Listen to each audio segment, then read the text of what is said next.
Welcome to Shenkman Education. My name is Marty Shenkman. The topic for this video clip is don't use or count on revocable trust for asset protection planning. First, what's a revocable trust? It's a contractual document, a trust, that you create typically for yourself as the primary beneficiary and for yourself typically, but not always, and often it shouldn't be, the trustee. So you could be the person creating the trust called the settlor, the trustee, the person who manages the trust, and the beneficiary. There have been clips online suggesting that revocable trusts can be used for asset protection.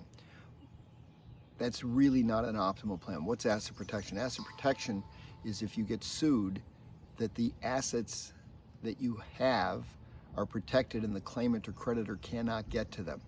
If assets are in a revocable trust, they can be pierced. The definition of a revocable trust, which is often used to avoid probate, but there's other creative uses for it that can be very beneficial. But a revocable trust typically, or by definition, includes a provision where you can modify it or revoke it. That's why it's called a revocable trust, meaning you can change it.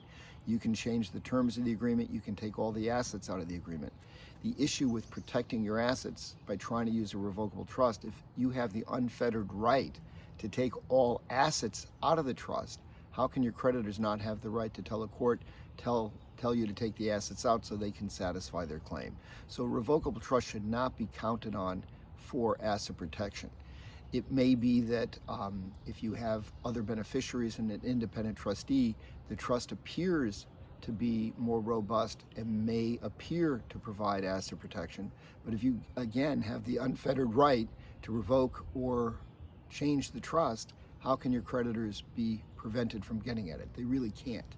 What you really want is an irrevocable trust, a trust that can't be changed. And there's lots of things you can do to enhance the benefits of an irrevocable trust plan.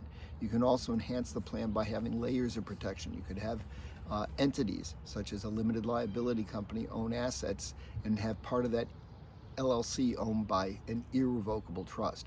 You may leave some of that entity in your name in a revocable trust, recognizing that a creditor can pierce the revocable trust.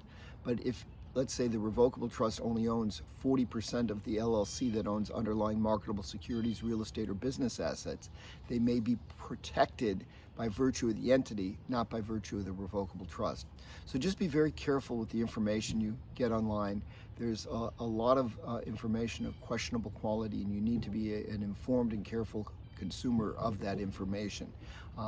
If you're trying to protect assets, a revocable trust, as I suggested, could be part of the plan in the context of entities because you want to protect assets that remain in your name, but it is really not a mechanism or technique that provides asset protection. Thank you for joining me, and please keep in mind that the information on this clip is simply for educational purposes only. Don't take action without consulting appropriate advisors. And if you're really looking to do asset protection planning, it's technical, it's complicated, and you got to make sure that you really work with people that understand what that means. That's not a do-it-yourself project. Thank you.